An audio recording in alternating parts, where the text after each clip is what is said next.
नमस्कार दोस्तों। आज हम बात करेंगे आईआईटी में प्रवेश के लिए जो जॉइंट एंट्रेंस एग्जाम है जेईई या संयुक्त प्रवेश परीक्षा उसके बारे में। दोस्तों, हर साल लाखों छात्र जो आईआईटी में प्रवेश पाने के लिए इच्छा रखते हैं, लेकिन उनमें से कुछ ही स्टूडेंट जो है वो अच्छे मार्क्स स्कोर करके जो आईआईटी में एडमिशन ले पाते हैं। और आईआईटी में एडमिशन के लिए जो है वो कैंडिडेट्स को एक फिल्टरिंग प्रोसेस के थ्रू गुजरना पड़ता है, और जिसको बोलते हैं जेईई। इसका मतलब है संयुक्त प्रवेश परीक्षा, और ये पूरे देश के विभिन्न इंजीनियरिंग कॉलेज पाठ्यक्रम चलते हैं। और उसके लिए जो है एक राष्ट्रीय प्रवेश परीक्षा है। जेईई का जो पहला सत्र है वो आपका जेईई मेंस है, जो जनवरी में आयोजित किया जाएगा। और दूसरा सत्र जो है वो अमूमन अप्रैल में आयोजित किया जाता है। जेईई मेंस में दो पेपर होते हैं, पेपर वन और पेपर टू। दोस्तों, अब हम बात करते हैं कि जेईई मेन 2025 की जो परीक्षा है उसमें इस साल क्या क्या बदलाव किए गए। एनटीए ने 2025 में जेईई मेन परीक्षा में कई तरीके के बदलाव किए हैं। इनमें से देखा जाए तो 6 बड़े बदलाव की जो है घोषणा इन्होंने की है, और इन अपडेट का उद्देश्य जो है वो उस परीक्षा पैटर्न को सुव्यवस्थित करना, रैंकिंग में निष्पक्षता बढ़ाना और पूरी प्रक्रिया को अधिक ट्रांसपेरेंट बनाना है।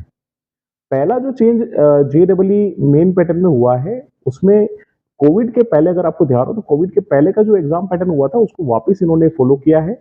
इस बदलाव में सेक्शन बी में जो है वो वैकल्पिक प्रश्न जो है ना वो हटा दिए गए हैं। तो जिन्हें कोविड के ड्यूरेशन में जो है कुछ जिसको बोलते हैं फ्लेक्सिबिलिटी देने के लिए जो है, और स्ट्रेस कम करने के लिए पेश किया गया था। तो जेईई मेन परीक्षा 2025 के लिए अपडेट किए गए परीक्षा प्रारूप में सेक्शन बी में अब कोई भी विकल्प नहीं होगा।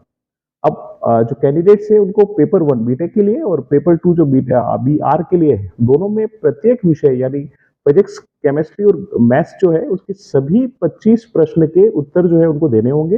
कुल मिलाकर पेपर वन में जो है वो 75 प्रश्न होंगे, और प्रत्येक सेक्शन जो है उसमें 20 एमसीक्यू और 5 एनवीक्यू शामिल होंगे, और जिसमें से सभी छात्रों के लिए अधिक दृष्टिकोण वो सुनिश्चित होगा। सेकंड परिवर्तन जो है, जो चेंज किया गया है जेईई मेंस में, वो है आपका जो न्यूमेरिकल वैल्यूज जो क्वेश्चंस है उनके लिए नेगेटिव मार्किंग की शुरुआत है। इसका मतलब ये है कि अगर आपने एग्जामिनर में अगर आपने कोई भी नेगेटिव रॉन्ग आंसर दिया तो उसके लिए जो है आपको मार्क्स कटेंगे। ठीक वैसे ही जैसे आपके एमसीक्यू के मामले में होता है। पहले एनवीक्यू के लिए कोई भी नेगेटिव मार्किंग नहीं थी, लेकिन अब ये समायोजन जो है सभी प्रकार के जितने मार्किंग सिस्टम है उसको संरेखित करता है। और अब उम्मीदवार को संख्यात्मक मूल वाले प्रश्नों को हल करते समय जो है इसको सावधानी रखनी पड़ेगी, ताकि वे अपने जो इम्पोर्टेंट मार्क्स है वो नहीं खो पाए। और इन प्रश्नों का उत्तर जो है वो सटीकता और आत्मविश्वास के साथ देने का अभ्यास करना भी बहुत महत्वपूर्ण है, क्योंकि गलत उत्तर अब सीधे कुल स्कोर को आपको ही प्रभावित करेगा।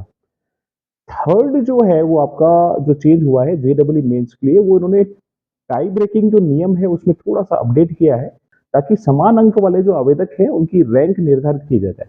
नए दिशा निर्देशों के तहत परीक्षार्थियों की आयु और आवेदन की संख्या अब रैंकिंग प्रक्रिया में जो है ना वो काउंट नहीं होगी।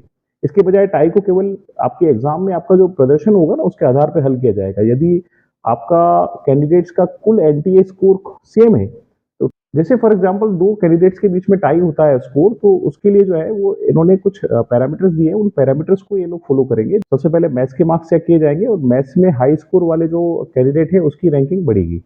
उसके जस्ट बाद आएगा आपका फिजिक्स वाला पार्ट। तो फिजिक्स में अगर आपका अभी ये समस्या का समाधान नहीं होता है मैथ्स से, तो आपको फिजिक्स में जो स्कोर है उसके हिसाब से जो है आपको प्राथमिकता दी जाएगी। थर्ड अगेन यहाँ पे हुआ कि अगेन उसके बाद भी आपका स्कोर बराबर रहता है तो आपको क्या करना पड़ेगा, फिर थर्ड आएगा आपका केमिस्ट्री में जो आपके हाई स्कोर वाले कैंडिडेट्स को जो है वो हाई रैंक दी जाएगी।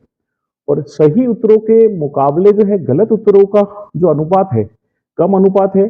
तो यदि फिर भी बराबरी होगी तो आपको क्या करना पड़ेगा, सभी विषयों में सही उत्तरों के मुकाबले गलत उत्तरों का कितना अनुपात वाले आवेदक को उच्च रैंक दी जाएगी। और गणित में सही उत्तरों के मुकाबले गलत उत्तरों का कम अनुपात। यदि अभी भी समस्या का समाधान नहीं होता है तो गणित में बेहतर प्रदर्शन करने वाले आवेदक पर विचार किया जाएगा। फिर अगर आवश्यक होगा तो क्या होगा कि कैंडिडेट्स के फिजिक्स में जो परफॉर्मेंस है वो उसकी जांच की जाएगी। फिर अगर नहीं होगा तो फिर अगेन जो है आपका रसायन विज्ञान जो है, अगेन उसमें जो सही और गलत उत्तरों का जो अनुपात होगा उसके हिसाब से जो है वो आपकी रैंकिंग डिसाइड की जाएगी। और यदि इन सभी स्टेप्स के बाद भी जो है आपकी फिर भी आपकी रैंकिंग सेम रहती है, तो आवेदकों को समान रैंक ही प्रदान की जाएगी। चौथा मेजर चेंज जो जेईई मेन ने किया है, इसमें आयु सीमा जो है ना, वो हल्का-सा इन्होंने जो है उसको हटा दिया है। कैंडिडेट्स के लिए इस बार जो है वो कोई प्रतिबंध नहीं है। इसका मतलब ये है कि अब कोई भी पर्सन जो है वो जो क्वालिफ़ाइड है, जो अपनी शैक्षणिक योग्यता पूरी करता है, वह उम्र की परवाह किए बिना परीक्षा के लिए आवेदन कर सकता है। और ये एक सकारात्मक बदलाव है क्योंकि यह उन अधिक उम्मीदवारों के लिए अवसर खोलता है जो प्रतिष्ठित संस्थानों से जो है वो अपनी हायर एजुकेशन जो है वो प्राप्त करने की इच्छा रखते हैं। इनमें वे लोग भी शामिल हैं जिन्होंने 1 वर्ष का अंतराल ले लिया हो या कई बार एज हाई होने के कारण भी जो है वो कुछ एग्ज़ाम नहीं दे पाए हों। 5वां जो एक ज़रूरी चेंज किया है उसमें जेईई मेन ने इस बार एग्ज़ाम सेंटर्स में जो है ना बहुत सारी कमी कर दी है। तो इससे क्या हुआ कैंडिडेट अपने नियर बाय जो है सिटी उसको चूज़ करने में बहुत अच्छी फैसिलिटी मिल जाती थी। तो वो इस साल जो है ना वो पिछले साल जैसे फॉर एग्ज़ाम्पल 300 से घट के इस साल 284 हो गई। तो तकरीबन देखा जाए तो 16 सेंटर्स जो वो कम हो गए। अच्छा इंटरनेशनल एग्ज़ामिनेशन सेंटर पे भी इन्होंने थोड़ा-सा कम किया है। तो ओवरऑल 24 से घट के वहाँ पर भी जो है 14 सिटीज़ ही रह गई है।